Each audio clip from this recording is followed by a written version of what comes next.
One's icy or like someone's playing Yeah. Tetris or someone's streaming a movie or something.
And Are we live? Okay. And we are live with Spot Dodge, a live Nintendo podcast coming at you every single Tuesday at 6 p.m. Central Time.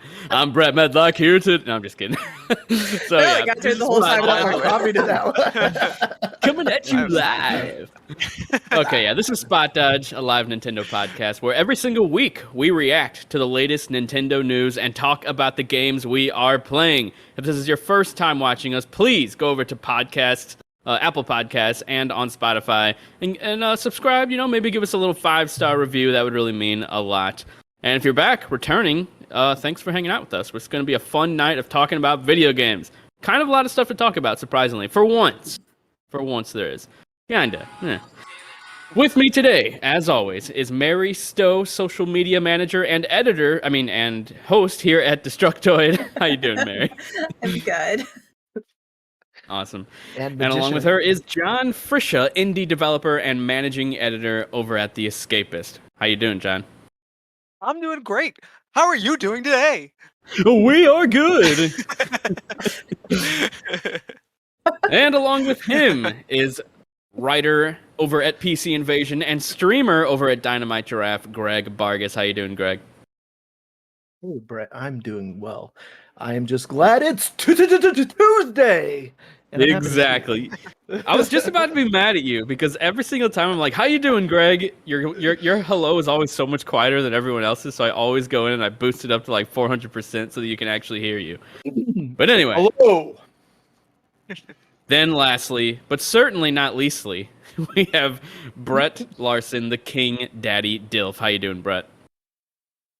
I am great with Spot Dodge, another live Nintendo. Tuesday. I didn't respond in like a voice, and now I want to read it. Just like, hi. Try again. It's me. And, okay, here we go. And then we have social media manager and host here at Destructoid, Mary Stowe. How you doing, Mary? You ruined I it. can't do it because I'm laughing. Okay. Viewership is plummeting to 0 on every platform now. Exactly. It's my fault. And then lastly but not leastly, once again, we have Eric on the 1s and 2s hosting this show from his supercomputer. We love you, Eric. Thank you. Now, we heard him, but I highly doubt everyone else did. They never do. Because he always forgets to was unmute beautiful. himself. It's and then we're talking. Oh, there we go. Now give us a "It's Tuesday" in that voice. It's Tuesday. There we go. Nice. All right. Perfect. Spot Dodge Now time. watch in the final edit, his voice isn't gonna have that effect on it, and that's not gonna make any sense. Yeah. It's Tuesday.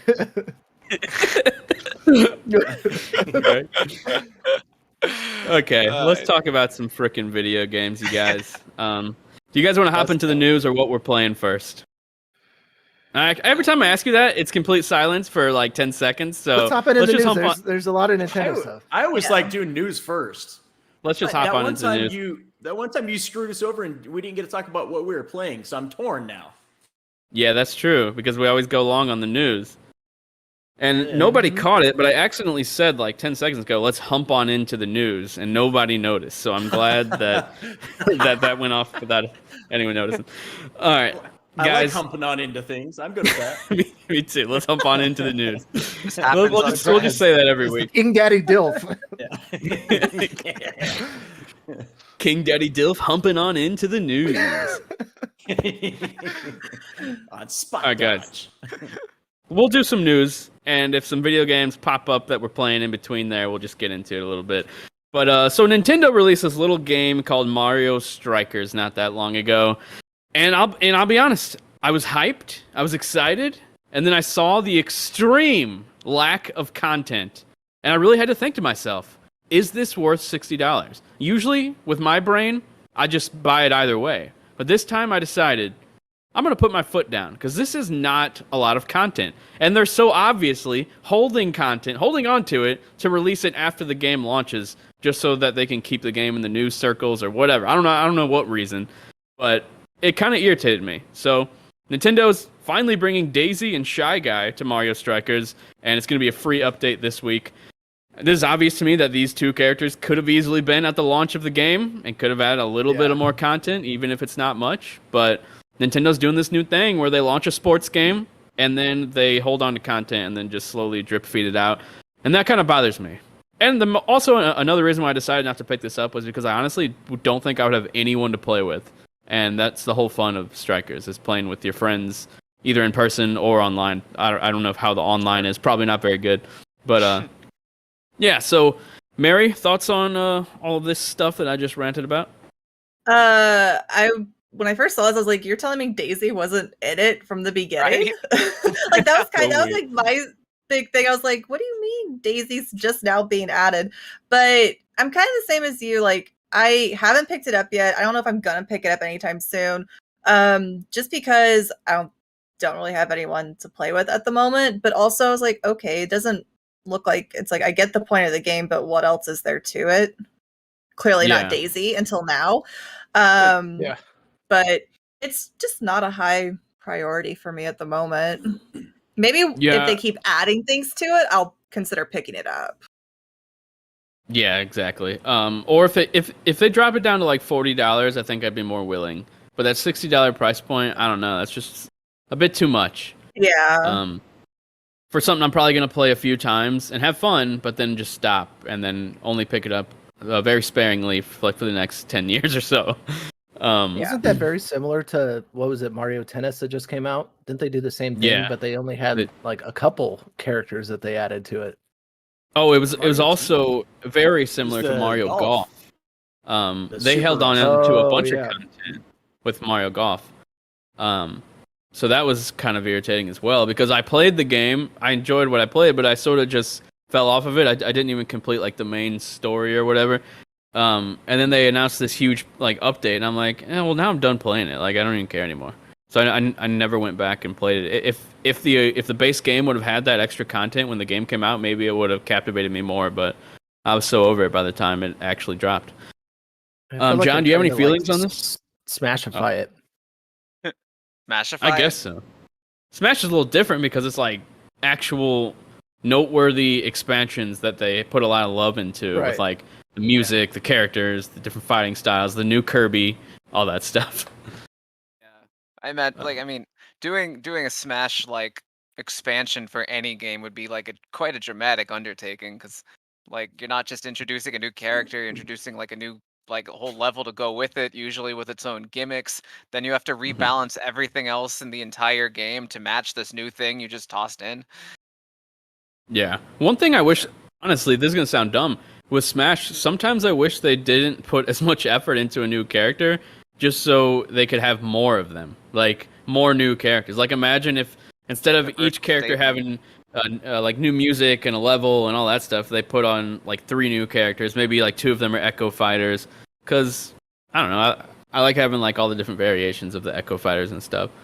It is extremely weird that they didn't at least just like do Echo Fighter Waluigi. Like, yeah, like come on.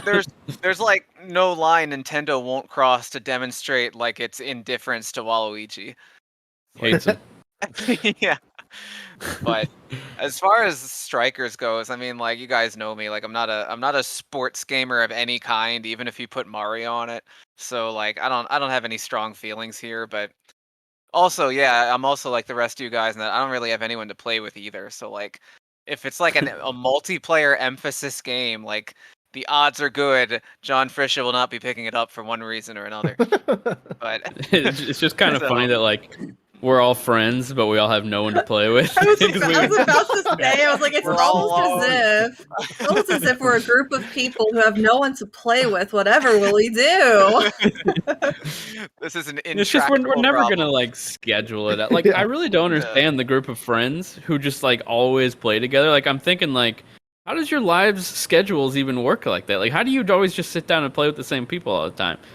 I could never. Those are the people that play like the same game over and over again. It's Call of Duty night or Madden or something. Right.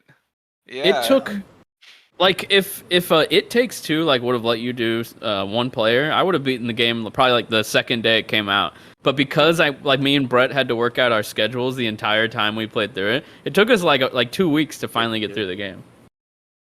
Which was the game of the year, by the way. That's a game I would wish like there to was play, but no ability to play it. Yeah, see, that's my thing. A game like that was worth trying to carve out a time of the day that I wouldn't normally play games to try and fit it into when you play games, and you doing the same, vice versa. Because something about that experience was just different than jumping into the 900th match of Mario Strikers or something, So I don't know. My whole co-op experience is very different these days from what it used to be years ago. I was never like super into like finding time to play with friends. I mean, I definitely had a time where I played a lot of multiplayer games, but I was kind of like alone. I would jump in with random people and just play, just for fun. But yeah, it's tough. And the thing that kind of stinks about Mario Strikers is like me and you, we bought the Super Golf Rush, and I think, is that what it's called? Golf Super Rush? Mario Golf something Rush? I think it's Super Rush. It Super Rush? Maybe. Yeah, I think that's what it is. Yeah. I mean, yeah, we Mario bought Golf it, Super Rush. and like I had like total full intentions on playing it, and then I still haven't touched it yet. And like when we got it, I was all excited about it, but I just feel like that's the same thing I would do with Strikers, unless like there was a bunch of content added to it. Like as it is now, it's just, even if splitting it with you, like just knowing that it's $60 is kind of, I don't know. Yeah. Sorry, I'm talking to the people on this podcast in a chat. Brett's, do you guys have something you want to share with the rest of the class? Apparently, there's a working theory that me and Brett Larson are madly in love with each other, and I just want to confirm that it's real. We are. I mean, yeah, is that a theory at this point? I mean, that's not that there's anything known, wrong with that, right? No, I mean, it's not like you have to go very far to figure that one out. Like, come on. I mean, Let's get it you guys together. are already game sharing. What else do you guys share? If anyone wants to, I've been leaving the breadcrumbs in the descriptions on this podcast. Actually, if you want to go back a few episodes, I literally talk about being madly in love with him. We've basically been begging people to figure this out. Like, it's about time it got brought up into the spotlight. So that's why you said humping in the intro. Yes. Let's hump on into the intro. It's just a shame that your wives had to find out this way. Exactly, live. I mean, on they've known. Spot Dodge. Yeah. A live coming out podcast. All right, next topic. Yeah. What is the next topic? Let's see. I wrote them down and now I lost them. So, Greg, fill some time. Sing a song. No, we can talk about Nintendo Pictures. Nintendo Pictures. Oh yeah, let's talk about that. Yeah. All right. Nintendo acquired. Actually, Mary, you know all about it. Why don't you hop on into it? Hump on into this topic. I've read the one paragraph about it, which I mean that's kind of all there is at the moment. Yeah. But yeah, Nintendo bought Dynamo Pictures. They're renaming it to Nintendo Pictures, and it's a company that's done like motion capture, CGI stuff. They've done like work on like the Pikmin short like films, if I read that one article correctly. So it's kind of has me speculating like, okay, are they just getting a studio to do like more, motion capture, more CGI, maybe bigger, better cutscenes, or stepping up their game in that area? Or ideally, they're going to start going more into like animated series. Like, I mean, people have been begging for like a Zelda, a Metroid. Fire Emblem's gotten really popular again. I could see them maybe doing like a Fire Emblem anime. So that's like my hopes and dreams, fingers crossed, that they'll kind of start exploring like series and films again.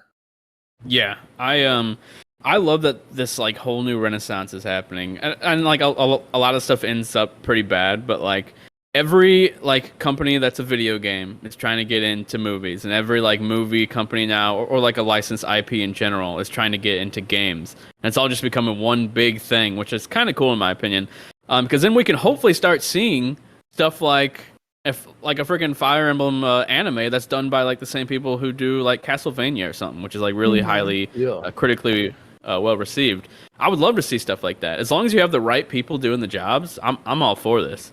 That seems to rarely happen, unfortunately. Like that Resident Evil movie that wasn't that long ago, like that wasn't very good at all. But That's Resident Evil, and it tends to not be good ever in movies. Yeah, The CG is pretty good. Well, it makes me think too, like there's a Twilight, like the Zelda Twilight Princess manga, which a lot of people seem to forget for some reason, and the art in it is like beautiful. It's such a well drawn manga, and the story isn't canon to the video game series. They do some stuff that's a bit different from the video game, but it's a bit darker. It's a lot more action heavy, and I'm like, if they could just take this and like animate it, they'd make so much money. Like, it'd be crazy. Is it ongoing or is it over? I think it wrapped up. I'll have to double check. I saw the Zelda manga. Yeah, I think it's wrapped up. Lindsay in the chat says the guy in the red is Twilight hot. Princess. I think she means like literally temperature wise, like hot. I think she means this You have very a little fever? red. You have COVID? Yeah, you've got red in your shirt too, so. Yeah, so she's That must obviously be talking about me. Obviously me. Okay, sorry, Mary. So is the manga still going? Did we figure that out? I think it recently ended. Because Twilight Princess was the manga they did most recently, right? Mm-hmm. So did it start way after that? Like Apparently way it after started, the game? It ended in January. Yeah, Okay, they made so the it is manga wrapped out up. of order for some reason. Yeah, Mhm. Interesting. and Yeah, it's turn made all by- that into so an Nintendo. animated show, you know? Like Yeah, the Yeah. story's already there, the images are already there to base the art off of. Like go just turn it into an anime, you know? Mhm. I bet Nintendo could know. get Chris Pratt to play one of their characters. You know, I don't know who. I don't Link. know what character, but I'm sure they could get him to. Gosh, give him to play Midna. Give him to play Midna. Fans would love it. Fans would love Well it too then. if Chris Pratt played one of their characters. I just think that's like so crazy to think about and amazing and shows a little bit of where Nintendo's at business wise. Because like I mean, think of Nintendo Wii U era, Wii U generation.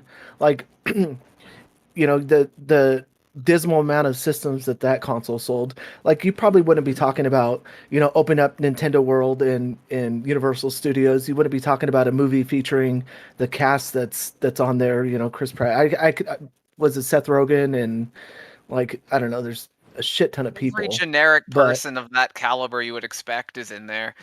Yeah. every like Jack Black is PG movie Bowser. person that you could think of. But like it just seems to me that it speaks to the the I guess the stability that the company has right now to be exploring and making acquisitions of movie companies if they didn't think that they would have not only the budget for it but see success in something outside of the traditional console, which I feel like the Switch has maybe allowed them some more wiggle room to do that. Mhm. It's pretty Yeah, crazy I'm right now wondering- what's going on with like video games in like adaptations to TV and movies. Like it's always been a thing. It's nothing new, but like look just in like the last year, the announcements, and a lot of it's Sony, but like there's the Uncharted movie. There is like random shit like Twisted Metal, Gran Turismo, Horizon, God of War. There's Halo, and now Nintendo's talking about getting into. But we don't know what it's going to be, but it's pretty nuts. Like how Plus, like the Witcher, Sonic like, movies how were massive. Sonic movies, The Witcher on Netflix, like that. Castlevania. Games are starting to get a Castlevania animation. There was the was it Half-Life? It was I don't think so. not Half-Life. It was the League Fallout? of Oh, Legends just- did at Cuphead as well. Yeah. Oh, yeah, There's supposed to Cuphead be also really got There's a good, lot too. of them. Yeah, Cuphead, Yeah. and there was just one that was revealed. It's like an indie studio. They like sold the rights to a what was it? Oh man, I think it's like an Xbox indie or something. I don't know. I forget. Oh no, Is Elysium getting one? it's Obsidian's game, Grounded, not an indie. Mhm. They have apparently a Grounded, TV that's show right. in the works. That's right. That could be like a Honey I Shrunk the Kids type of. I mean, we don't know what it's going to be, Yeah. but that's on assumption. Yeah. But some of it's starting to get pretty good. Like it used to be a joke in both industries that video game movies were awful. I'm like, dude, slowly but surely, there's like video game adaptations that are not bad now. Yeah, for sure. Yeah. Well, kind of not bad. Sometimes. Some of it, yeah. I Okay. mean, some of it's okay. I They're like The more Witcher. well received than they used to be. Yeah. They're not. Do we want to as talk about the entertaining. Resident Evil series? Has anybody watched Hey. Resident Evil? I'm not. Gonna Oh watch my that. god, it's awful. I've seen the one bad? thing that everyone's talked about, and I don't want to get us demonetized. Is it Zootopia involved? Yeah. Okay. You know what's funny? Whenever I watched It's that, I didn't even hear what she said because I felt like she kind of like mumbled it. I was like, "What'd she say?" And I didn't even think about it after that. But then I saw it all over social media. I was like, "Oh, that's what she said." Yeah. And people are just like, "What? Why?" The thing that sucks too is it's #1 in the world on Netflix this week, so they're gonna make their money. I mean, and they're gonna make more shitty content. Hang on. Like, I gotta be honest. Like, I watched the first episode, the whole first episode, and just based on that, based on nothing else, it could get way worse. But just based on that, I think it's the least like corny Resident Evil thing I've seen. Like, despite that joke being in, I think the first episode. I'm like, it's some of the more serious, and I kind of like that. Like, and the characters don't look like they're cosplaying as the video game characters, which I like. Yeah, because there are no video game characters in it except one. Yeah, some of the dialogue is like it does feel more natural. Like, you know, when she says things like what the fuck? Like it doesn't come off as like, you know, some Hollywood written script about like where they you know, drop a F-bomb here or whatever. And I will say the soundtrack is pretty damn good for I mean, a lot of times I feel like it's the right moment and some good pacing with the soundtrack. But the rest of the movie or the rest of the show has like done absolutely nothing for me, and like like it just feels like World War Z with like liquors and what do they call them, Zeds or Zods, or I don't even know. But one thing that I do like about it, and I wasn't sure, Greg, how much have you watched? I think I've watched 6 episodes. Damn. So, Brett, we agree on this with the Last of Us TV show. We wish that they would have just made a Last of Us TV show that took place in the Last of Us universe that had nothing to do with the games. And when I heard about this Resident Evil show, how it was going to have Wesker and then a bunch of characters that aren't in the games, he was going to have 2 daughters, blah, blah, blah, all that stuff. I was like, what about that is Resident Evil, like, really, except Wesker? But now that it's here, it's like, okay, well, this is basically what I've been asking for from The Last of Us. We're getting a story set in the Resident Evil universe. This is a brand new Resident Evil universe. It's not like, well, apparently, canonically, they say that the games did happen in this show, but I don't see how they're connecting in any way to the games. So yeah, it just feels like it's a Resident Evil show that takes place in like a Resident Evil universe, but doesn't necessarily have to follow all the faces that we know from the series. And I feel like that works well for a post-apocalyptic story where you can follow pretty much anyone and any story can happen. Wait, so if this show canonically follows the video games, then that means Wesker, that doesn't make sense. He caught a missile at one point during the events of Resident Evil 5. Well, that's the thing. Like, I saw an interview saying that yes, like the lava stuff happened, like all that stuff, but I don't know if he was telling the truth. Like, so I got to find out and watch the rest of the show. But apparently, the boulder punching, all that. That's happened. what I was gonna say. Is there gonna be a scene where he sits his daughters down and it's like, look, it's time for you to learn the truth about a certain boulder and Chris Redfield. Like, I hate you so much right now. The key to everything. So yeah, I honestly, I don't get it, to be honest. Like, I don't get how it's in the game's universe. Like, obviously, Wesker, we would just have to pretend he looks different because he looks nothing like his game version. So that right there is like a huge error in terms of the continuity. And he doesn't talk the same or act the same. Like, he's just named all the games gonna were whitewashing him. He was black all along, but the games like very racistly covered that up. Okay. Wow. Nothing with Resident Evil go, ever makes Capcom. sense with voice acting, character models. It's always so all over the place that I've just come to expect that it's not going to make sense. I could go on and on about Capcom's continuity that they just absolutely demolished like 50 times. It's like the but I'm worst just gonna we know any franchise. Yeah, ever. we've been subject to this. Yeah, I've seen this about 7 times before. Resident Evil, the Resident Evil canon that I know and love ended with Revelations 2. It ended right there. That was the last Resident Evil game in that continuity. All the other ones before that were all connected. Now this new Resident Evil continuity all started with 2 remake, and from there on out, That's the those are the ones that are connected. But the old ones, there's no way they can connect. Like they've made too many errors. Yeah, but how are you going to say that about the At games this and point. stuff, and then say that the show like just is perfectly fine existing here? I mean, the show's not trying to be connected. Like it's just a totally different thing. If they would have said this is in the game universe, like straight out, then I would. Why do it though? I don't understand the why. Like, Why do I put a name like Wesker in there? Yeah, or why even make it? Do completely different characters than in like a different part of the city and not mention Raccoon City and not. It just like, and it's like, yeah, okay, the dog and the liquor and the spider and like like there's recognizable enemies in the show, but like in a lot of ways it just feels very like, oh, this is a World War Z or 28 Days Later, or it doesn't feel Resident Evil. It just feels a zombie movie with other creatures in it and some guy named Wesker. Yeah, it almost feels like they're forcing a name like Wesker in there just for like fanfare, just to appease certain people to be like, oh hell yeah, Wesker, that's awesome. Like, but if they were gonna do that, then like why choose Wesker?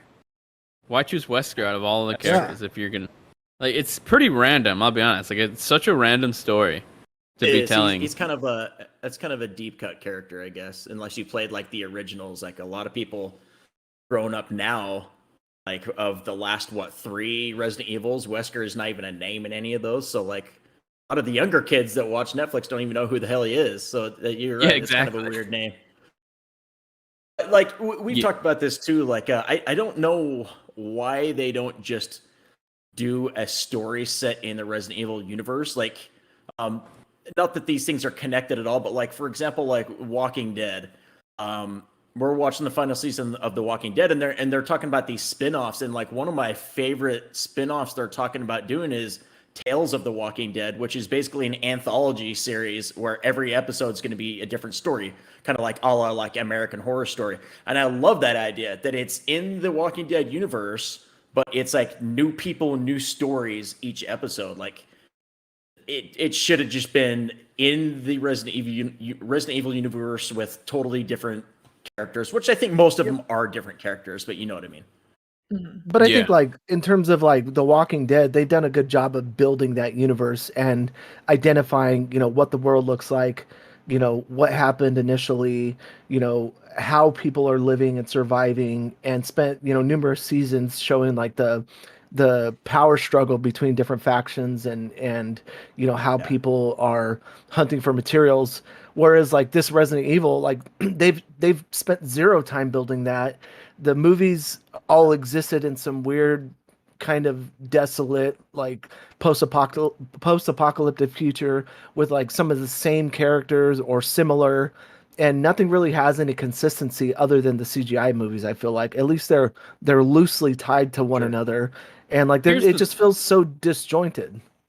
Like what's weird is that the movie, the Resident Evil movie and this TV series, the 2 new ones, have like they were being like made at the same time with 2 different studios or whatever, but like they could have made them a connected universe thing. Like from here on out, starting now, these are going to be connected, and it would have fit perfectly fine because this whole show it was with Wesker and his kids and whatnot, and then the other stuff was all the characters we know from the games. Like they could have perfectly made them connect.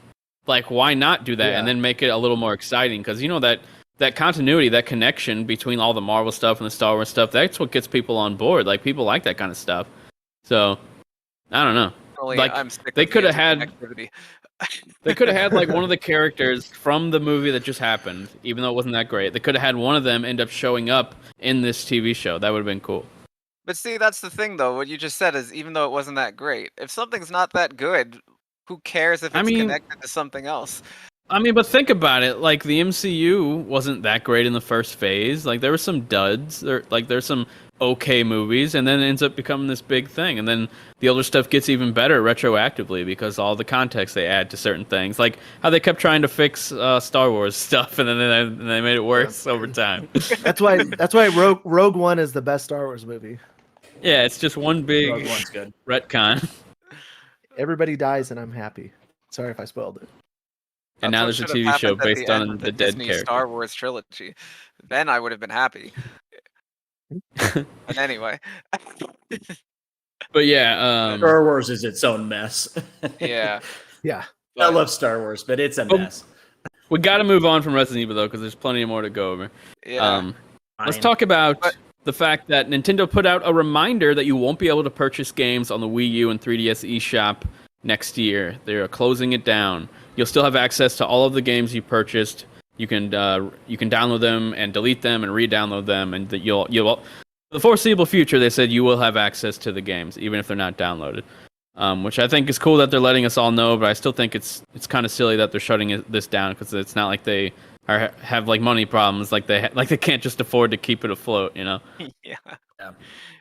Yeah, like I mean, And there are it's- still games on that aren't on Switch. Like that's the big thing for me. Yeah, yeah.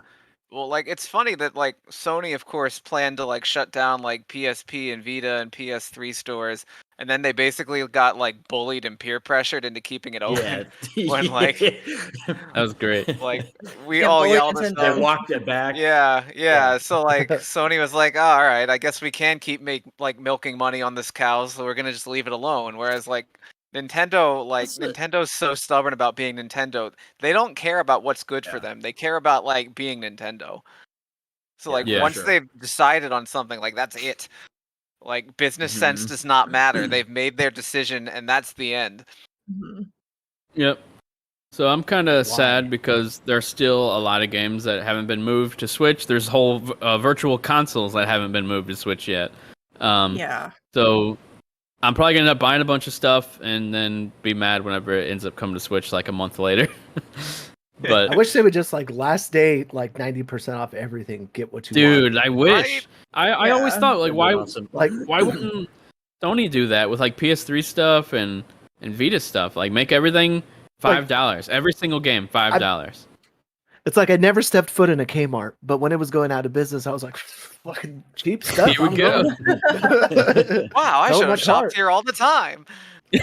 Double This XL place is fucking sweats, great. Yes. Look what I've been missing. Yeah, nothing, but I'll buy it anyways. It's cheap. Exactly. That's the thing I Like- don't understand is like they're taking like Sony and Nintendo both taking their shops down, their online stores down. But there's no way you're going to convince me that the money that yeah, they're not making a lot anymore from like people going on and buying PlayStation 3 games anymore. But there's no way you can convince me that they're not making more money still from the few people that are buying PS3 games on the PS3 store than what it costs to keep the servers up. You know what I mean? Like that's still profitable. Yeah, I you would think guarantee so. it. You would think so. Yeah. Yeah. So yeah, that's the part that's Well- always made me scratch my head on the whole deal. Well, and I'm like, look what happened whenever they announced Metroid Dread. Like sales for the Metroid series on the virtual console skyrocketed. Yeah. Like it, Yeah. it was like all the top games because all of a sudden people were like, "Oh my gosh, I have to play Metroid!" Like people were Gotta go back and re-downloading play 'em, it. yep. They wanted to purchase it, so instead of having like the cartridge, Yep. I mean, because I've joked before, like my Wii is a Metroid machine at this point. All of those games are on virtual console. That's cool. Yeah. Yep. I did that I did exactly what Mary is saying. Like as soon as Dread was announced, I went and bought Fusion and Zero Mission. I ended up only playing through Zero Mission, but I bought both of them. That's what they are missing out on Switch, since they still haven't brought the Game Boy Advance games over, or even a virtual console like set up. You would. But, think that Xbox are Game the Boy only is ones that gonna care about happen their this legacy, year. right, Brett? What? Yeah. I said Xbox is the What? only one that cares about their legacy, right? As a matter of fact, they are. Okay, here we Because- go. Not only are they keeping everything live, the Xbox 360 store, everything is up, but they brought those games forward onto the latest hardware, just like Sony and Nintendo did not do. And that's really cool. They brought them forward and they enhanced them. Free 4K upgrades, free 60 FPS patches. That's what I'm talking about. That's what Sorry, we guys. need from Nintendo and Sony. And not only are these enhancements on the new consoles, but they're completely free. No money. You don't pay extra. You're not paying frickin' what was it, $50 for the Uncharted 4 collection. Like, what the hell is that? Xbox gave you Gears 5 enhanced It was a for no extra $10 cost. upgrade. Yeah, it was just a $10 upgrade if you already owned 20. them. Was it 20? I guess it was 10 for me and you because we split it. Maybe that's why something like that. But yeah, shout out to Xbox for keeping it real with the classic games catalog. But unfortunately, they don't have as long of history as Sony and Nintendo, so it doesn't matter as much. But Oh well. next up on the list, let's talk about. First off, last week or the week before, I had said Nintendo should keep doing this thing where they put games you can play in full on the Nintendo Switch online subscription. And what they do, they added MLB The Show for a week where you can play the game completely. It's not a trial. It's nothing. You can play the game like it's the full package on the service for a week, which I think is pretty dang cool. And I hope they keep doing it. I have not played the Switch version because it's on Xbox Game Pass, but I heard it's pretty good visually. Has some it's a downgrade obviously, but I heard that like the full package is there and it's pretty good on Switch. Did anyone care enough to try this game? Probably not. No, but I did at least watch the little Twitter clip that Nintendo had, and like I was kind of impressed with the graphics. Like it didn't look amazing, but it looked a little better than I expected at least. Yeah. Which So that's kind really of cool. unfortunate that like that's like the high bar for like Switch ports. Looked a little better than I would have thought. Not good, but it was a little better than I thought. But I think just I think thinking the main about- point here is like there's an actual baseball game on the Switch, and they're really right. any other Yeah. one, like, Yeah. Yeah. First time like in that. forever. I remember. Actual- There's other baseball games, but not MLB. Actual MLB, baseball yeah. games. Yeah. Which is what people want, but I I remember was coming. surprised that it was. You just interrupted John like nothing, Brett. Sorry, You straight cut him off. No, we're both talking. Big Go Daddy ahead. douche. Whatever you're going to say is more important than what I was saying. I was just going to share a very quick anecdote that it was at the end of E3. I guess it was 2019. I presume, because I presume that was the one I was at That was, like, the before last one. COVID ended the world. Yeah. Yeah. So Yeah, it was 19, at the airport in LA or whatever, and I saw a dude there playing Switch, and I asked if he was at the convention, and as a matter of fact, no, he wasn't. He was just some business guy who was playing his Switch, waiting for a flight. But he said that he liked the thing, but like he wished like the library would improve, and like upon a little bit of questioning, what I realized is that he just meant he wanted more sports games because the Switch didn't have like enough of them. Because I think he wanted I think he really wanted to play like an NHL game on Switch, and there Yeah, where are weren't any. So instead, he bought FIFA, which like functionally is like basically the same idea. Like it's Yeah. still a goal and it's a team chasing an object. And so he'd like gotten into FIFA because it was his like replacement only for option. hockey on Switch. Yeah, That's funny. yeah. But And yeah, it's those not types like of they're- people exist. Like hockey sorry, would be Greg. graphically do. intensive. What's that? Yeah, No, I was feel just like saying they that could easily hockey bring is not over. graphically intensive. Mm, Yeah. Yeah. Maybe there's like a delay happening, and we don't know it, so everyone just keeps talking over each other. Because it was funny. John was like, "Yeah, so I'm thinking that maybe," and then Brett's like, "Yeah, I think that maybe we need." Well, you know, I'm my more book is Thanks, King Daddy Discord. douche. Yeah.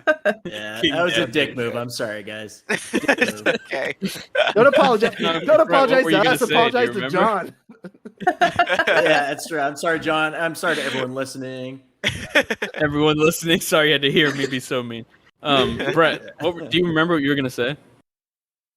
I think I was going to say I was surprised that because earlier I asked if it was native or if it was cloud, and I think just like you said about the hockey, it's not like it's like super, like it's not like there's a ton of stuff going on the screen at the same time, but still, like a lot of sports games are so reliant on like that response time that if it's not done right, it could be totally messed up if like the frame rates or something else isn't done right. Like a sports game has to be perfect.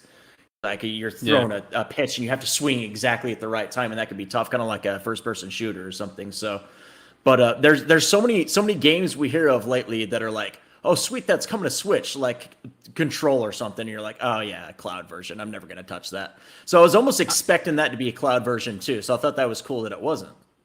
I just thought of something that I think, like, it's so surprising that like EA or like whoever like does these sports games doesn't do on Switch And it's like, why not put out like, here's what's it called? The NHL 2004 Classic Edition, or like MLB 2003 Classic Edition. Just put those games on Switch, because they're functionally still very similar to how the games are now, and people have a lot of nostalgia for those ones. Like, I played the 2003 and 2004 games a lot whenever I was younger, so I would probably end up picking up one of those. So I'm surprised they don't take advantage of their classic catalog. Yeah, like where's King Griffey Jr. baseball? Like, King Griffey Jr. That is one I would play. I would literally buy that like on Switch, like for probably $10, not more than that. But and I'm like John too. Like, I don't really care for sports games, but for whatever reason, like the Bigs or Blitz or King Griffey Jr. baseball, they're just NBA Street Volume 2. Like in 1998 NBA Jam, like some of those would be like those classics from when we were younger. Would be awesome. Is Jam on the Genesis channel? No, maybe not. Never mind. NBA Jam on an expansion pack, you mean? Yeah, on the Genesis. I don't. That's a good point. I don't know. But they redid NBA Jam recently. They did the On Fire edition and they did like new versions, original one. Yeah, and they played well. I played them like a lot. I played a bunch of the online matches, and the Wii version was actually pretty cool. You could shoot with the remote and stuff.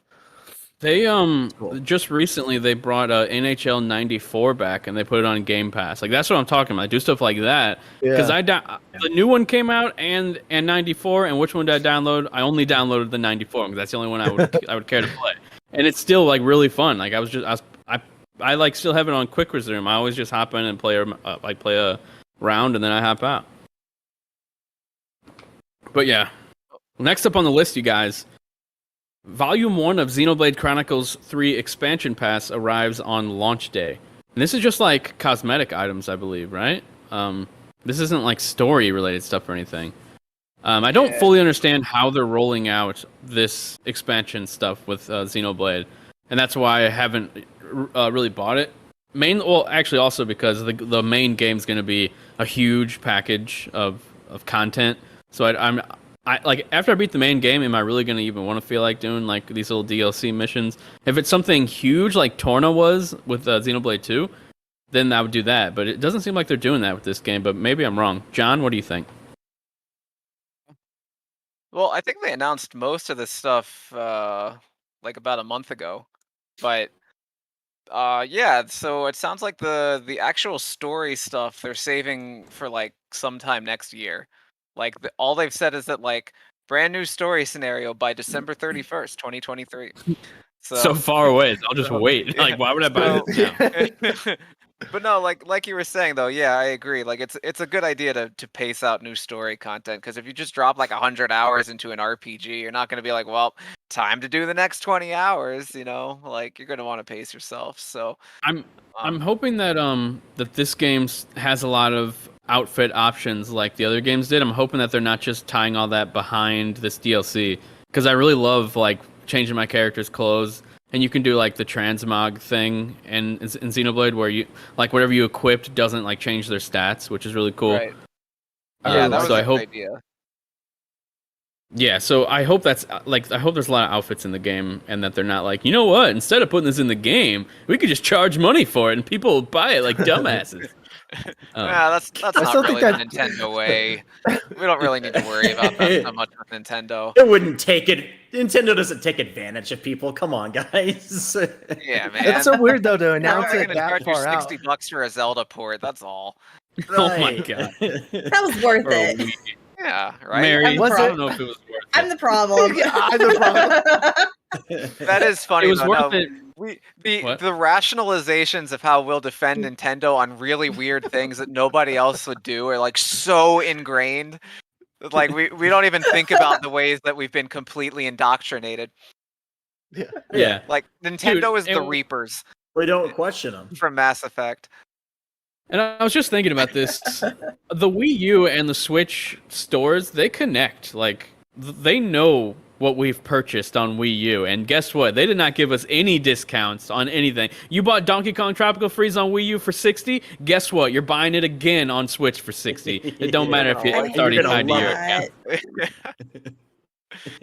But and I mean, obviously that's got to be a major reason why Nintendo always treated the Wii U and Switch eShops as like two completely different universes. Because like, God forbid they give you like a deal on something you already own. A small discount, like a $20 discount. They can't afford it. No, can't.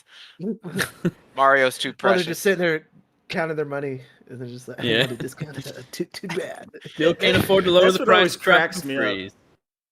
That always cracks me up when PlayStation will do something like that, and they'll get absolutely crucified for it.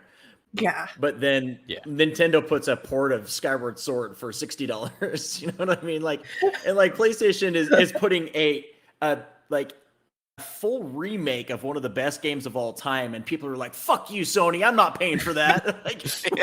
But Nintendo just I'm totally one of them. Nintendo relies on a port of like not even a top 5 Zelda game, and people are like, "Here's my money." I am going to fight you.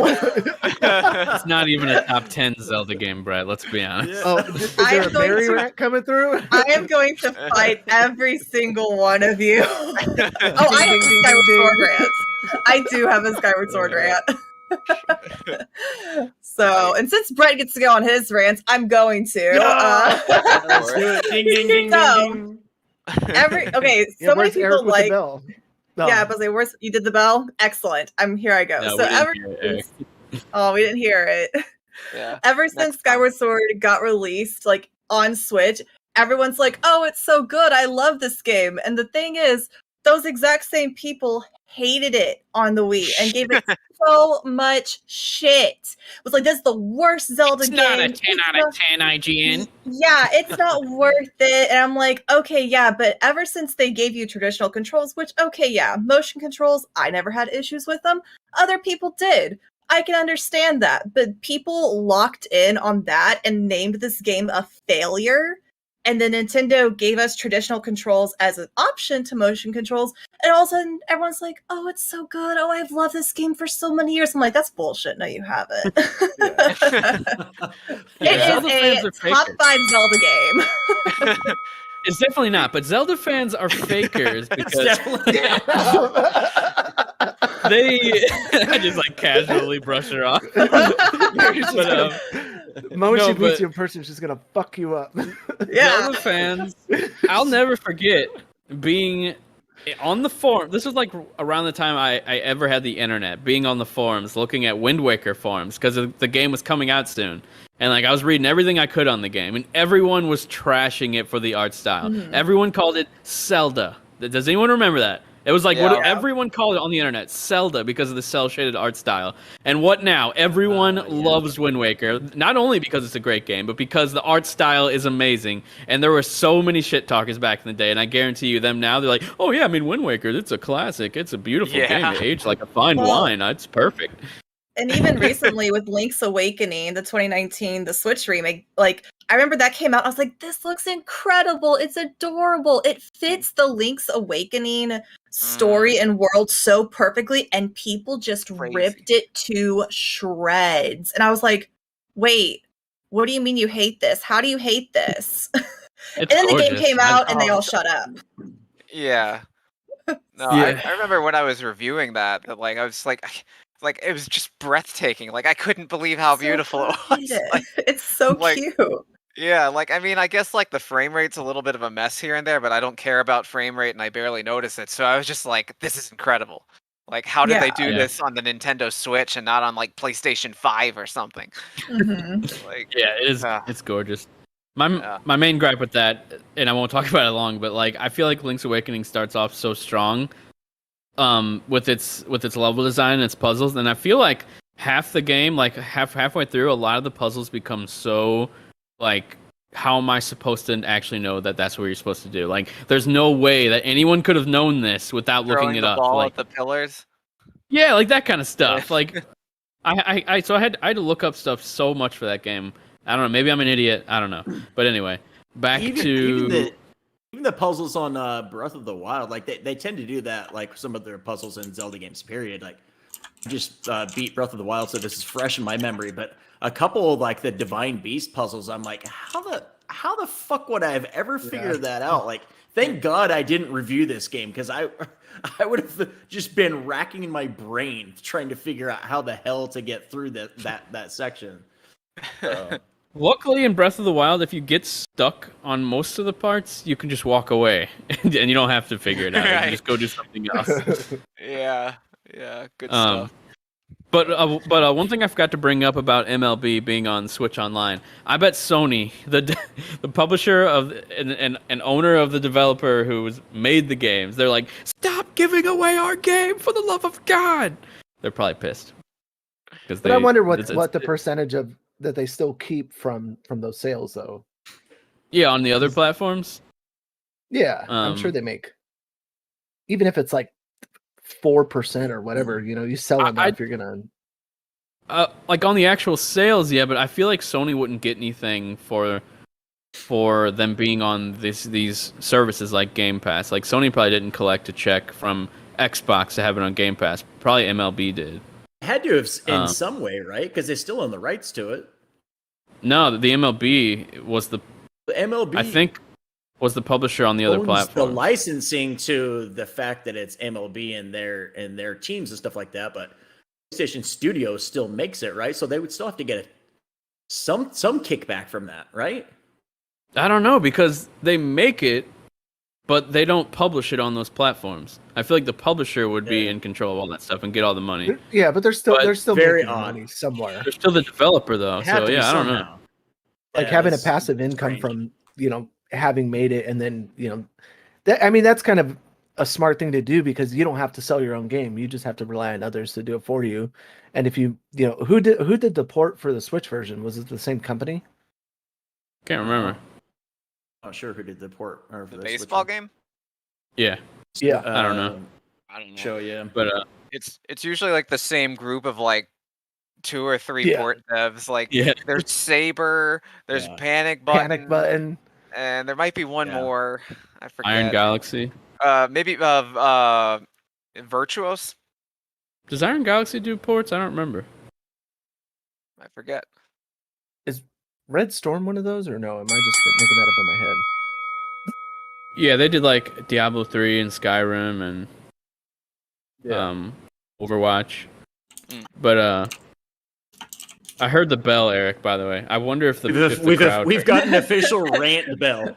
I love it. The rant that listen to the show weekly will understand, but we have a rant bell now. All right, guys. Time to tell you about why I'm such a freaking idiot. That's like it's for not liking Skyward Sword. Let me rant about that one. It's time to talk about what we're playing. Let's just jump on into that because we don't got much time. And I'm going to go first. So, Eric, hit the bell. Here we go.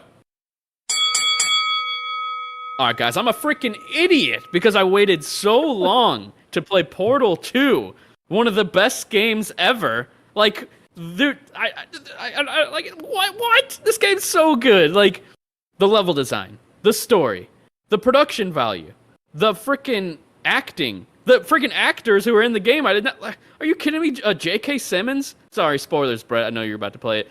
J.K. Simmons? Are you kidding me? Like, I did not expect any of this. And all this time, I passed it. I was just, I don't like puzzle games. It's like, come on. I could have gave it a shot. I'm a freaking idiot. It's like, I already added it to my favorite games of all time list. I like Portal 2 so much that I beat the first game right after it in one day because I love the second one so much. Nice. So I played the second one first, and then the first, and guess what I started ever since then? I started Half-Life 2. So I'm playing through the whole universe of games now. I'm a huge Valve fan, and they should go back to making games because Steam is stupid, and they were way better at making video games than being a PC store that nobody uses. Who cares about Steam, right? Okay. Nobody's on it. No, but I could not believe that I was looking up. I was like, when was the last story-driven like puzzle or action game that Valve made since Alex? Since Half-Life Alex. And it was literally Portal 2. That's like a 9-year gap of no games because they're focusing on their stupid store, right, Greg? Yeah, but quality over quantity. Yeah, but I wonder how long they're Alex just was decades actually apart. between. Yeah, you don't need that much time to make a good quality Yeah, game. 9. I don't think Alex was in development for 9 years. But No, I don't know. Maybe it absolutely was. not.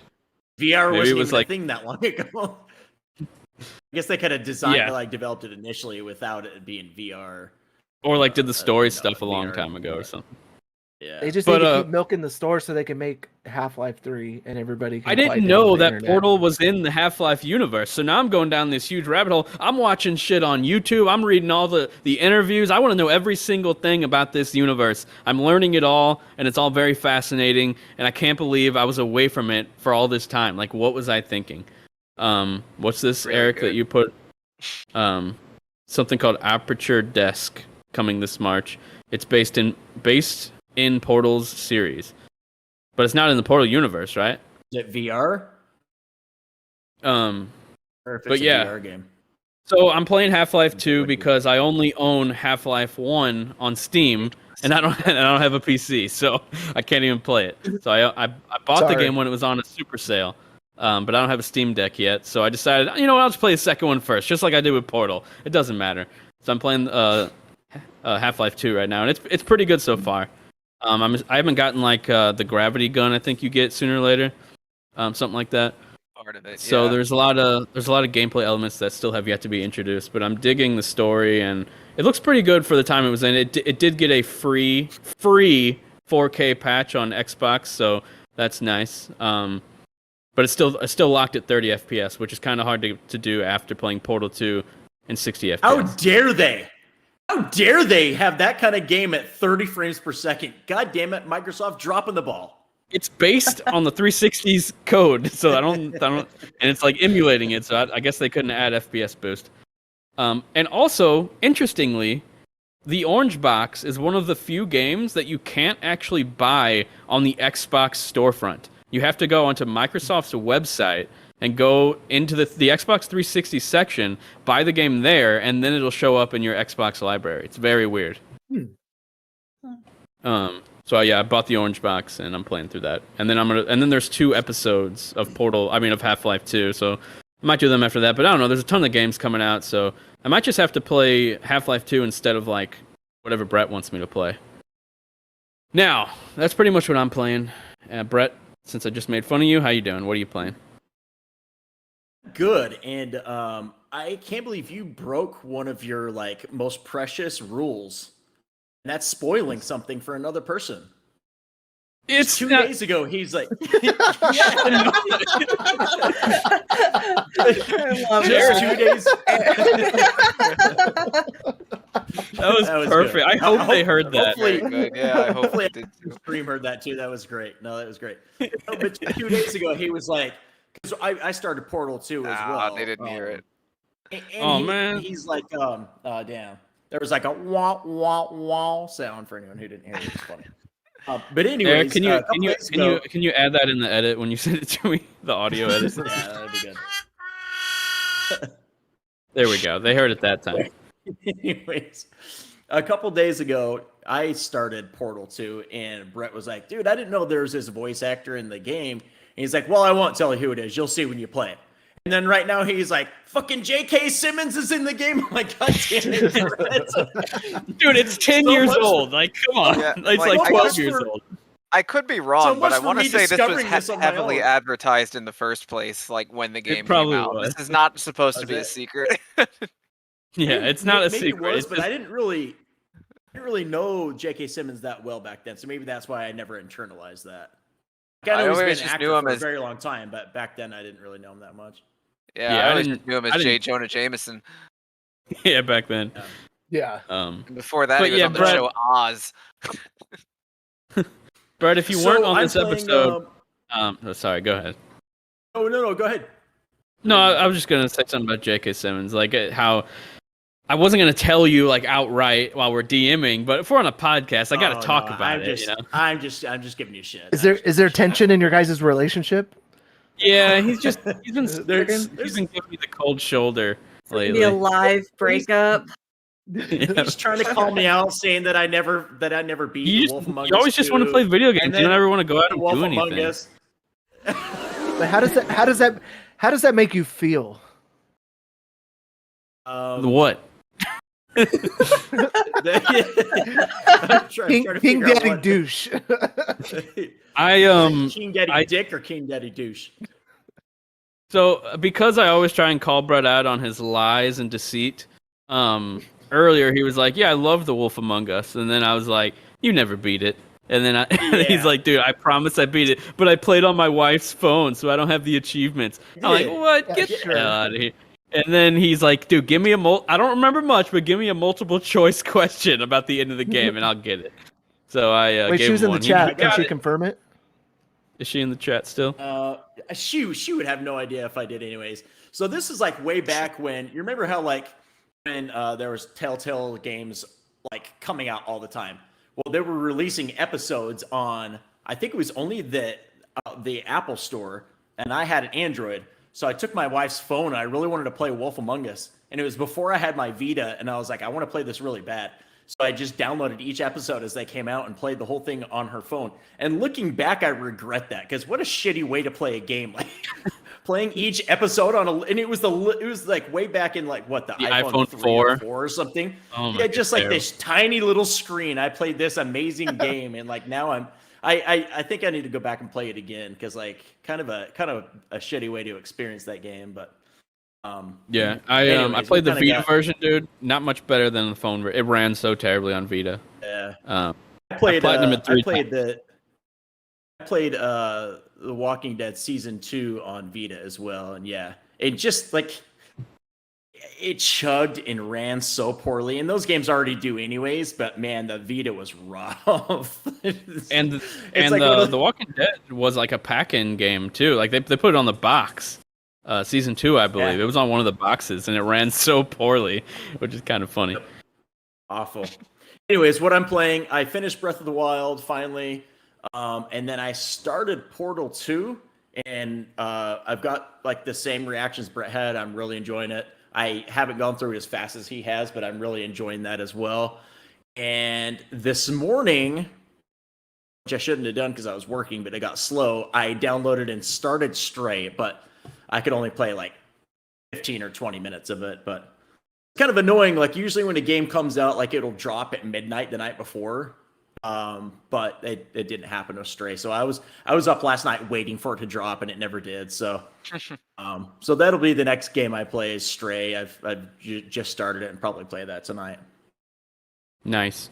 Also, before I forget, before I hop to someone else, I do want to say I'm reviewing Bright Memory Infinite here on our TikTok. If you're watching over here, and our review goes up whenever the embargo lifts later this week. So be sure to tune in for that. It's very soon, actually, that the embargo lifts because the game comes out. I have it on PS5, but yeah, this is a Nintendo podcast, so it is technically coming to Switch. Platform that matters? Because it came out on Xbox and PC already, didn't it? It came to PC. It came out at least on PC, yeah, PC. And then the demo-ish type version came out. Bright Memory came to Xbox and nothing else. So it was kind of a surprise that this game was on all platforms because it was originally only announced as Xbox and PC, but now it's on friggin' Switch somehow. I'm really curious to see how the Switch version looks. Yeah, that makes no sense at all. Like, how could you possibly put that on Switch? Like they must be cutting back. It's supposed to be known for its like amazing visuals and stuff, right? Like it's got some like pretty impressive stuff. Yeah, and it's all made by mostly one guy made this game, which makes it even more impressive. Right. It'd be funny if the game just ends up looking like Doom or something, like the original Doom on Switch. Doom it's all pixelated and it's just a totally different game, like back in the day, like when stuff would come to console and like Game Boy Advance. It's just a totally different version on Switch. Yeah. And actually, it's worth plugging it since you mentioned it. There's a game on Kickstarter right now called Black Jewel Reborn that is exactly that. They're making 4 different ports of this game for Nintendo, Super Nintendo, Sega Genesis, and Game Boy, and all 4 of them look different, and they're making them all at once. It rules. And they're coming out on, and they're like all coming out on one platform. The ROMs are going to be available to buy for any of the platforms online, but you can also buy the actual cartridges for each console, and you can buy it with or without a box depending on how much you want to pay. Oh hell yeah! That's amazing. Yeah, man, they're going That's like really the been cool full as like the extra 4 miles, I guess you could say. Like, wasn't That's that cool. the same with what was it, Tanglewood? Wasn't that one also similar? I But don't. well, It sounds familiar, but I don't know. but they didn't. I don't think they did like different versions of the game. I think they just released it for the Genesis and then also for current Oh, consoles. PC. I bought a Yeah, couple like that. I bought one for Game Boy, and then yeah, another like yeah, Mega Man reproduction. Yeah. yeah. They're more and more. They're doing like, yeah, they're basically like reviving retro stuff and like dropping them on like either old platforms and PC or like some mix. But like this game, And like it's just GameStop straight carries up. them. Yeah, depending. If Yeah, you look under the retro section there, yeah, they list a lot of like modern, like Genesis, Dreamcast, and those types of games on there. that's cool. Good for Guys, them, I I guess. wanted to shout out this new indie that I saw on Twitter. It's Brett is called being paid $400 for this. No. it's called Green. It's called Greenleaf Station. I think I actually saw it because Greg retweeted or liked it or something. Greenleaf Station. I I just retweeted linked. it. I linked it in the chat, Eric. If you want to put that up on screen. This The game combat looks so fucking awesome. sick. It Yeah. looks dope. Like the animations, like the environments look good. Like this looks like a hell of a game. Like I'm gonna definitely keep Like a my eye on 2D that. Bayonetta. Oh, yeah, I saw this like yesterday or I love like yeah. the cyberpunk art style. The movement and everything looks very awesome. Yeah. What was it called? Greenleaf Station. I don't know if it has any videos on YouTube, but Okay. I noticed that the guy also retweeted the Mutation. Is it the same developer? Maybe. No, I doubt because it. it's a similar art style. Maybe it's like a this guy game who you put worked in our- on Anno. It's some The dev game you God, put in our John's so Discord tight. chat. It's playing on video right now, Brett. If you want to see it, like on our screen, Oh, I Or wasn't even if you watching look that. at I the was, like, video, looking at my Brett, screen you'll trying to see find it. Okay. Brett. If you look at the video that's been playing for 5 Hey, minutes, Brett. you'll see it. Check it out. It's on the screen. Just like you BB? didn't Reminds see me of that. John's pictures of his. It reminds me of that other game that we got, Brett. that Anno Anna Mutation. Anna Mutation. Mutation. Yeah, it reminds me of He- that. The person retweeted that, so that's why I think they might be connected in some way. Like maybe he worked on both or something. Mm. But I never played that. You weren't that into it though. That's why I never did. Yeah, it's one of those. I think I just Cute. played it at the wrong time. I think if I played it again, I could get into it because it wasn't bad by any means. I just wasn't in the mood for that kind of game at that time for some reason. So. Yeah. Yeah, A makes beautiful game though. Like art style is awesome. sense. Mary, have we asked you what you're playing? What are you playing this week? I'm still playing Resident Evil 1 remake. I think I'm towards the end of Jill's story. I'm not sure since it's my first time playing, but it feels like I'm end game-ish. So I'll find out soon. But other than that, this past weekend I went to a charity marathon where I got to play another top tier Zelda game. The Legend of Zelda here we Faces of Evil. Oh, very I got- nice. I played like 6 hours of the CDI game, and Wow. it was an experience. I didn't you beat it? realize. Didn't beat it. I think we got close. There's like a boss towards the end, which apparently they've gotten stuck on at past marathons. Everyone calls it Megatron. I think it's called like Militon or something, but it looks like just a giant transformer suit of armor. But I didn't realize how platform heavy that game was. Like there's parts where you really have to like jump and platform like up a waterfall and dodge enemies, and I was like, the controls are so clunky, but it's it's just such an experience. It looks Gives me, awful. like, I'm not gonna lie. Dragon's Lair vibes. Yeah, it is something. But like we were Is it laughing. one of those that it's? Is it one of those that it's so bad it's good kind of things, or Yeah. is it legitimately? Yeah. Okay. Yeah, it's so bad it's good. First time there was ever voice acting in a Zelda game. And the last- Like, That's right. We talked I'm about just that a kidding. few weeks ago. the last time until Breath of the Wild, like, but like all the They have all a of what we're little. Listen. Well, yeah, but I mean, like the fully, like all of what we're seeing, Yeah. like right now on the screen is like fully voice acted and Voice, stuff. So yeah, played some Zelda. Also played Triforce Heroes, which I have now named as the worst game possible. I don't know how you're supposed to defeat that as like a single player. I never did.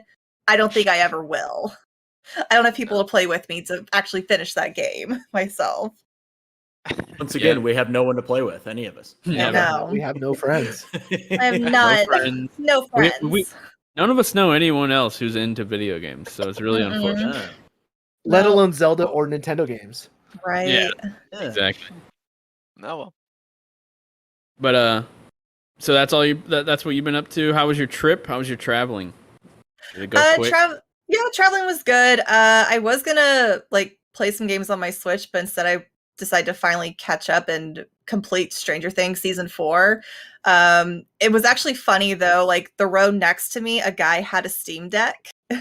And I could hear the guy next to him was like asking all these questions because he had a teenage son who wanted like a Steam Deck. So like it was kind of funny just to like overhear parts of their conversation of like this dad like hardcore grilling this stranger on the airplane about video games. That's cool. He just wants to play. That's cool.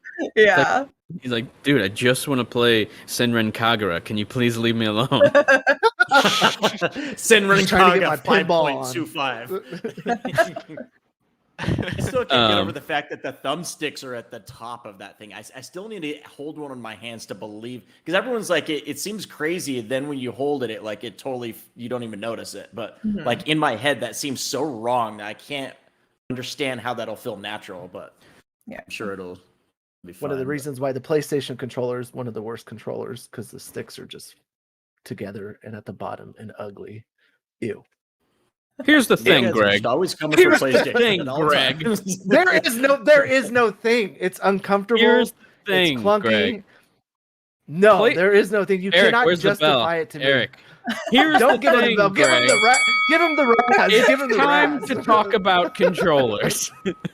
No, it's not. It's the worst controller, hands down. Is, in terms of button placement, is good for platformers because the D-pad is in the best spot.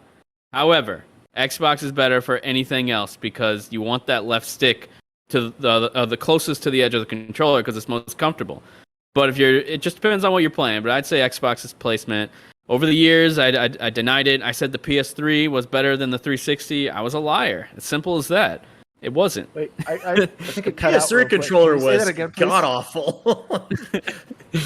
But yeah, the button placement of the PS4 and 5, like I like it, but it's only good for like indie games and stuff that you like using the D-pad with a lot. But otherwise, I prefer the sticks on Xbox. Mary, what do you like sticks? What kind of sticks do you like? Nintendo 64. No, I like Xbox. Get the hell out of here. I like Xbox just a little bit more than PlayStation, but I don't have too much of a preference. I can't I've believe just got to how come to bad- PlayStation's defense all podcasts long every week. We're just haters, man. Why? Where'd you get an N64 controller from? He just like made it reappear. It's right next to me. He had that waiting just in case this conversation Someone brought it up. You steered us in that direction. That's why it was there. Yep. Didn't that come It's all with a plan. someone gave you like a console? Yeah, this Like lady, controllers and stuff recently. my son's old teacher, she used to work at their school. She moved to Florida, and they were emptying out their attic, and they had an N64 and an NES up there with the controllers and a bunch of games. And I was like, hell yes, I want that. I even tried to pay her, but she said, no, it's not worth nothing. I'm like, okay, I guess it's not worth nothing to you. But yeah, I got it all for free. Greg, how do you feel about that? We got Bry Dude and Wesley both trashing on the PlayStation controllers. You guys need to pump the brakes. And okay? rightfully so. Pump the brakes. Wesley, Pump the brakes. Is that what you said? my nephew is pump in the here. brakes. My nephew's in here, guys. So language, he's only like 10. Is he Wesley? No, my son's in here too. He's 13. So We're just dilfing around here. we're just dilfing around. No, I mean, it's no secret that I love PlayStation, but I genuinely love the PS4 and the DualSense controllers personally. But My dog. I don't know. My thing is, honestly, I whether like I'm playing all on the PlayStation or Xbox. Like it does, I never notice like whether it's offset or straight across. Like once I'm That's the playing, I'm thing. just playing. I literally never notice. Like I don't even think about the fact that I'm playing on offset sticks now, and then they're back to the standard sticks. Like I don't even notice it, to be honest. Like that's just me personally. Yeah. Though. If you're a console hopper, like we are, like you might notice it like the first day you get an Xbox since you were on PlayStation for a while, but after a while, it's like it all feels natural, like no matter what controller you pick up. So that's how I am. Yeah. But I do like the D-pad on all the way to the left for platformers. I don't like having to stretch my thumb down for an Xbox on indie on like side scrollers. That's why the PlayStation Vita is the best D-pad ever made. Now let's go ahead and move on to what was the last? Oh yeah, we're still talking about what we're playing. Greg never told us how Apex Legends is going. Greg, it's Anime Week on Apex Legends. Are you weebing up? Damn right it is. Oh yeah, it just rolled out today, so I'm looking forward to it. But I just think that's so weird. Did you look at the details for it? No. They made it so you can unlock VTuber skins and like download them and use them in the game. And I thought that was really different. But like this is something that I like I said before, this is what keeps Apex Legends fresh. I took a break for a couple weeks, jumped back in, met some new people that I started playing with, and that's the the thing that I like about it most is that I progressively have gotten better. The game changes constantly. They do, you could look at, I thought about this today when I was watching the trailer, like they're going to release a bunch of anime inspired skins. They're doing a bunch of anime influence, like character designs. They're only releasing like certain like epic costumes for certain characters. They have this VTuber piece to it. And to me, this is much more interesting than dropping, whatever character you want in Fortnite when, it's obvious that like, oh, it's here for people to money grab, and then they probably won't play it for another year or 6 months or whatever. Whereas like Apex Legends has continuously grown its audience, and matches connect faster than ever. Yeah, there are some hiccups along the way, but when I sit down to play at night, I want to play Apex Legends and knock a few games out, and it's perfect for that. But I will say that I am also like King Daddy Dilf. I definitely want to play Stray, and was looking at the trailers because I forgot that it releases today. So, yeah. Yep. The little bit I played was really good. Like the very opening scene, this is no spoilers. There's a few other cats around, and you can walk up to another one and press triangle, and it does like this like cute thing where you like playfully like on one of the cats you like roll on your back and you go like this, and the other cat like paws back at you. And it's like, I don't even like cats. I don't even like cats, and I was like, oh my god, that's the cutest thing I've ever seen. Like, it's good. And then you can meow at any time. Like just press circle and you can meow. Like it's like real life. I just want to be a cat. I do meow at any time. Yeah, speaking of the games that came out today, I played like 5 minutes of what's it called? It came out today. What is it? Stray? It's an Xbox game. Not Stray, Xbox. Stray is the only game. No, I downloaded Hot Wheels. Hot Wheels came out too. The other one, As Dusk Falls. Oh, I hear that's terrible. Awesome. Just terrible. I heard it was really good. That's why I downloaded it. Oh, really? I've heard all over the place. I've seen 6s, and then IGN gave it a 9 today. So I was like, oh, okay. Really? Of course they did. I've kind of seen all over the place. They're usually pretty Escapist strict. said like it basically fails at like almost everything. I mean, it has Really? it has a 76 on Metacritic, which is relatively good, and then on PC with 9 reviews, it averages at a 79, almost an 80. That's decent. I mean, some people like it. I feel like it's probably going to be one of them games that's like Detroit Become Human, like people who hate it and then people who love it. Maybe. These story games tend to do that. But one thing I wanted to note that I thought was cool, because I was sitting on the toilet and I'm like, you know what? I'm going to try out this game. So I turned on cloud streaming on my... I turned it on my phone on the Game Pass app thing. And this is the first time I've ever seen this. Apparently it's possible in other games, but typically they put a controller on screen and you press the buttons and move the joysticks like that. But this game, when you're playing it through streaming, it basically turns it into a mobile game on your phone. So if you like click a spot on the screen, it'll actually do it in the game. It's a full blown like the mobile treatment, as if you're playing it natively on your phone, and not with a fake like little controller thing, which I don't usually like. So I thought that was really cool. So I'm probably gonna. How long was your poop? Yeah, I mean it's only like how long? 5, 10 minutes. I played 2.5 seems like a lot of work. I played 5 minutes of this game. What do you mean it's a lot of work? You click the app, it loads the game. Eric, come on. The crowd probably didn't hear that. They hear everything now. The Game Pass app is getting like faster and faster. It's pretty cool. But yeah, so it was only like a 5-10 minute poop, I promise. But we're still talking about your poop. I'm proud of you though. Eric, come on. I do have to before John says what he's playing. I do have to shout out. My son was in here last week and this week. And last week I made a comment about how all he does is play Warzone and Fortnite and 2K. He got mad. That he did. He said that I needed to tell people he does play games like Uncharted and The Last of Us, and he's playing God of War for the first time ever. I had to bribe him, but he's finally playing God of War. I'm like, the fact that I have to bribe you to play one of the best games of all time is crazy. But anyways, I guess I was a little harsh on the type of games he likes to play. He mainly plays multiplayer, but I wanted to be fair and let you guys know he does play some single player stuff. He does play real games as well. Does he play them, or is he a liar just like his father? Oh, a liar! Oh, Let's check his trophies. Check his trophies. You know what? That's the great thing is I can prove it. Other than Breath of the Wild, but now I righted that wrong. You still got plenty of other wrongs to right, just so you know. I'm gonna find the other ones. I'm been scrolling down his trophy list lately as a hobby, and I've been finding like, oh, he didn't complete this. I better tell him about that. Yeah. He's such a bitch. It'll be like midnight, and he'll be like, "Hey, so you know that indie?" He's like, "I see that you only completed 2% of trophies. What the hell's up with that?" Hey, man, Guacamelee trophies are pretty low on that one. What are you doing? Yeah, that's pretty weak, dude. I beat that in like one night. What's wrong with you? Guacamelee are two great Metroidvanias. Just want to shout them out. But John, what are you playing? Oh, I finished up Langrisser 1.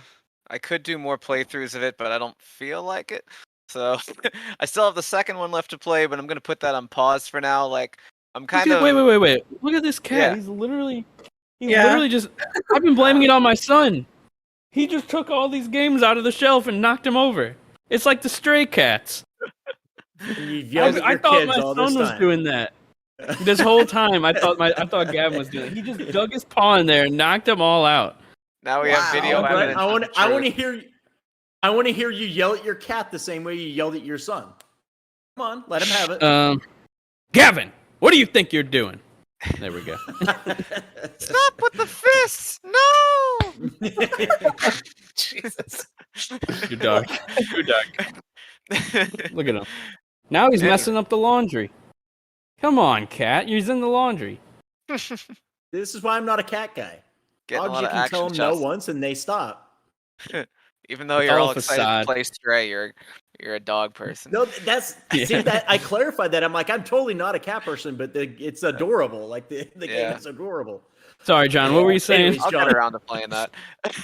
So right now I'm basically just coasting until Live Alive comes out on Friday, because like that's just gonna be like my world. So like I'm trying to not get like too invested in anything because I know it's gonna get put on pause. But I'm near the end of Final Fantasy V Pixel Remaster, so I'm hoping maybe I can finish that before Friday, because that game just like, if you haven't played a lot of Final Fantasy V is one of the most replayable. The battle system is so good and customizable. Like the story by like Final Fantasy standards is kind of but like the gameplay is just so good, and you can play this game like over and over again with different parties, and it feels like a different game. And unlike a lot of Final Fantasies, this one's hard too. So like it's gameplay wise, it's easily one of the best in the whole franchise. The story is kind of whatever. And I only ever played this one like once, twice, depending on how you look at it. So like playing it again after all these years, it's so refreshing. Like, this game is so good, and I kind of forgot how good it is. So I'm having a lot of fun revisiting this like really fast before Live Alive. I'm still waiting for the inevitable, elusive Final Fantasy 1 through 6 collection that's like been rumored so many times and just won't ever happen. Well, I mean, it did happen on PC and mobile. Yeah, come on. Yeah, that's true. The Those loser don't count, let's be honest. Those don't count. It is very weird that it hasn't been announced for Switch yet, considering that Square's announced like 5,000 other surprise games for Switch, like Harvestella. It's like so weird that Final Fantasy is not there yet. It seems like such a perfect home for those games. For sure, yeah. Like I have to imagine that like if they haven't announced it yet, like maybe they're just planning like a big multi-platform console announcement all at once. And I could understand how it would take time to optimize it for like all 3 platforms at once. That I understand. But like anything else, like I have no idea what they're doing. Like it's insanity to me that it hasn't been announced for consoles yet. Yeah, is Pretty that cool if they did like something like the was it the Fire Emblem 30th? The box set that they released at GameStop. I wish they would do something like that. That seems to me like I have it, yeah, I bought it, and I don't even care about Fire Emblem, and I only played the ROM once and didn't even like it Greg, much. you have that? But... I impulse bought 2 of them. Now, give me one. Come on, Greg, mine too. Like, I impulse bought it because GameStop had it, and it was just like back behind the counter, like just on display there, and I was like, is that a pre-order? I was like, is that on hold for somebody? And the guy was like, no. I was like, I'm buying that. Like, I regret not pre-ordering it, and now this is a sign. So. Yeah. No, I mean, like I just said, like I don't even really care about Fire Emblem, but that package was so nice. Like, it hit like every retro button that you'd want to hit for some weirdo like me, because like. Even it has like the fold out that kind of replicates the old Nintendo Power style. I framed it. It's nice. I don't know if y'all won't be able to see it because it's up high, but I framed that one. Oh, that's awesome! Like, yeah, like everything about it, like super retro. You even get like that I don't even know what you call it, like this glass thing that's in the shape of an S cartridge. Yeah. Like even though it's obviously not a real cartridge, but they just shaped it to look like that, and it's so cool. It's like the best paperweight that anyone's ever made. See, I wish more companies would do that instead of relying on like what is it like Castlevania games and Retrobit and Limited Run. Yeah, like it shocks me that Nintendo. Yes, we know your feelings there. Yeah, it shocks me that Nintendo hasn't done that again since Fire Emblem, because that package was amazing. And if it can get somebody like me, if it can get somebody like me to buy that thing, then like they should just keep making those, because people like me will keep buying them, even if they don't care about the game. Yeah, or do them like every 5 years and add something special like that, because I feel like that coming from Nintendo is like much more, I don't know, it feels like a better collector's item than even like, you know, some of the other ones that I got. I forget what the what was it was like shit, I'll get back to you. It came with a cartridge. I forget what the game was. Well, then I'm like, why didn't they do that for like the Zelda or Mario? I mean, Metroid Dread got a really cool box set too, but so many things just hit big milestone anniversaries, and it's like Zelda 35th got like nothing. Yeah, like they barely recognize it. Yeah, no ports of those games or nothing. They might have had like a tweet. Mario. Really, Mario didn't have anything that special either. I mean, I know they did the re-release of Galaxy. Yeah, they did the limited collection. They did a bunch of merch stuff too, I thought. More than they did for Zelda. Yeah, Zelda kind of, you're right. Zelda got a Game & Watch thingy. Which I bought. Again, I'm the problem. At least she admits it. I do.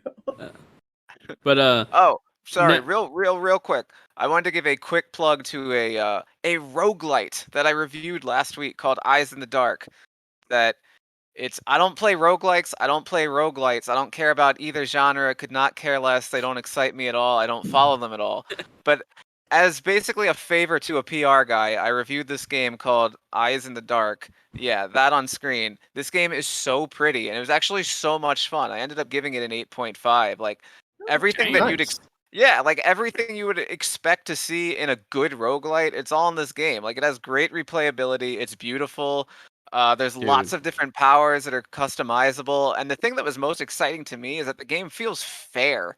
Like I hate games where like you put in all this time and then you get killed on some dumb thing and then you got to do everything over Cheap again. shit, Like yeah, like this game feels really fair. If you have the skills, you're gonna just keep going, and I really appreciate. What is it called again? Eyes in the Dark, the Curious Case of One Victoria Bloom or something like that. Yeah, Jesus. That's it. Interesting. Yeah, that's why it's just called Eyes in the Dark usually. But it's really fun. So if you actually enjoy roguelikes, definitely try it. And I don't enjoy roguelikes, and even I enjoyed it. So there's my quick plug I just wanted to give. Dude, you gave them so many back of the box quotes just now. You were like, amazing, stellar experience and all that stuff. Replayability.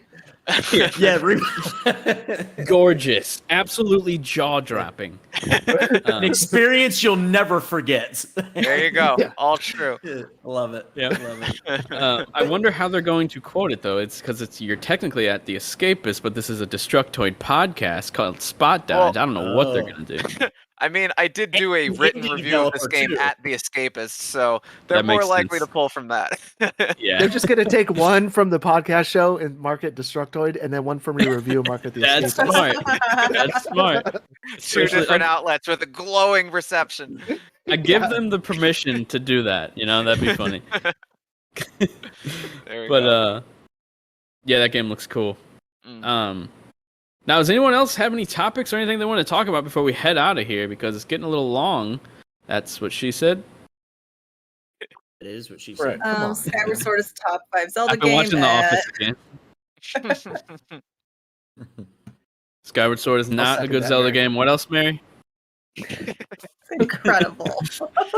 We're gonna fight someday. No, but like it's good.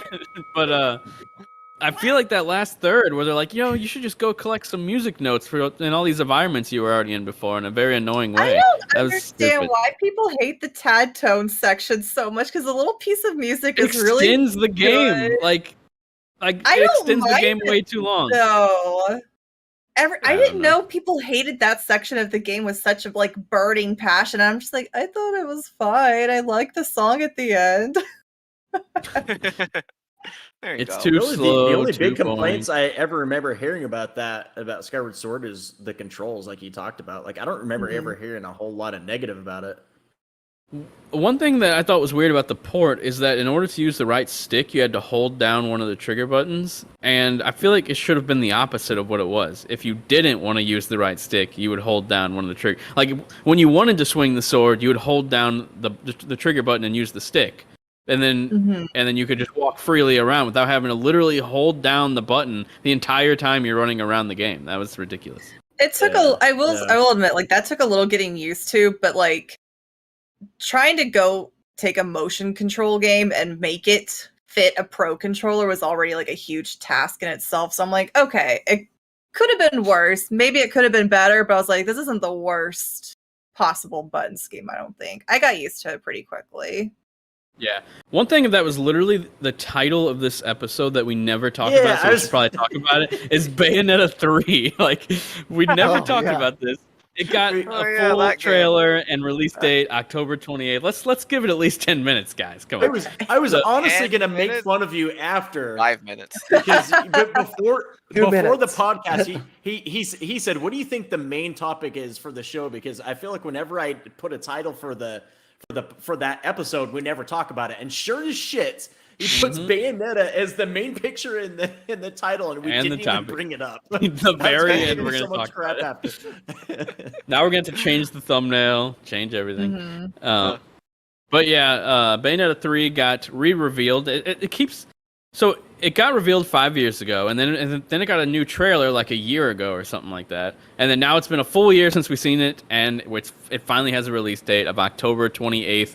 And honestly, graphically, I think it looks better than the last time we saw it. I think it looks almost too good to be even running on Switch in some ways.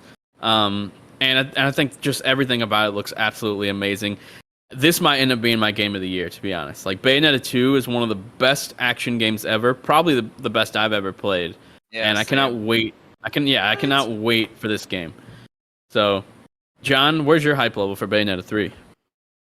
Yeah, like I think it's one of those games where like I'm not paying close attention to it, but I like 100% expect to buy it on launch day and like really really enjoy it. Like I I know they've been advertising some new mechanics and stuff, and like I don't care. Like the game's just gonna come out and then I'm gonna play it. It's like, Yeah. They can add or not add whatever. I'm gonna buy it. I'm just assuming it's going to be great. Because like Bayonetta 2 is the best action game I ever played. So like there's no reason for me not to be excited for this game. Even if I'm like not like particularly invested in the lore like some people. Like they're hyping up that there's going to be a veritable coven of Bayonettas in this game. It's like I guess some sort of like time travel other world scenario or something. Like that's cool, I guess. I don't know. But I'm gonna play it. Best action game ever. Wow. Yeah, I mean, in terms of action game, what I mean by that is like a melee-focused action game that's all about tight mechanics and that kind of stuff. Like, it's the best one I've ever played. I don't mean action in general, because like there are other shooters and whatnot. But yeah, like in terms of melee-based action game, that's like sort of, I mean, honestly, kind of retro at this point. This style of game, because now everything's like a Dark Souls style game. That's not my thing. Sleeping Dogs. Yeah. Sleeping Dogs, best action game? I don't know about that Dogs. I mean, it's not. I don't even know if it's really considered an action game. It's more like. I mean, it's an action game. Like it's definitely. I mean, it's definitely got action in it, but it's not like a. Well, like Devil May Cry is still. Devil May Cry would be an action franchise. Game. Like, yeah, for sure. Yeah.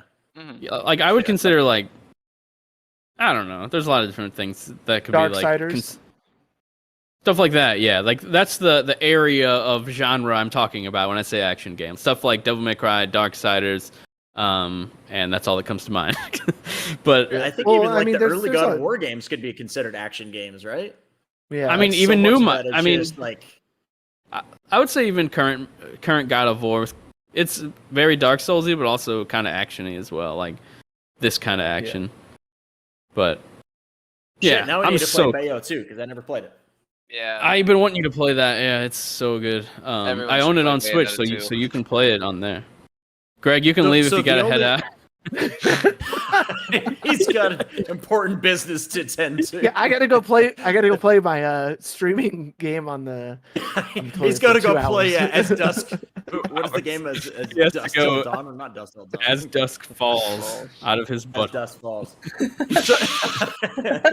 I stopped at butt. I almost finished it and added the other half, but I did. So the only important question with Bayonetta 3 is sexy time Switch or not sexy time Bayo 3 Oh yeah, so we didn't bring it up yet, but for those who don't know, they have a censored mode where if you want to play this in front of your kids or something, or if you're embarrassed to play it in front of your family or parents or wife, you can make it so that all the female, and I'm assuming male characters as well, are like covered up and they don't show any of the breasts while you're in the cutscene. It's that when Bayonetta uses her hair for magic attacks, and her hair also makes her clothes for some reason, and so she gets progressively more naked during her special attacks. It's all very kosher and on the level. It makes perfect sense. You shouldn't question it. Yeah, it makes sense. But the name is the best part. I think it's called Naive Angel Mode. Yeah, I love the name for it. That's great. Yeah, that's them leaning into the cheese factor as much as they can. It's terrific. Oh, hell yeah, for sure. Love it. They kind of made a joke out of it with appeasing the people at the same time. Yeah. I think the option's fine as long as they're not censoring it for real. This is like an optional censor for people who want to do that.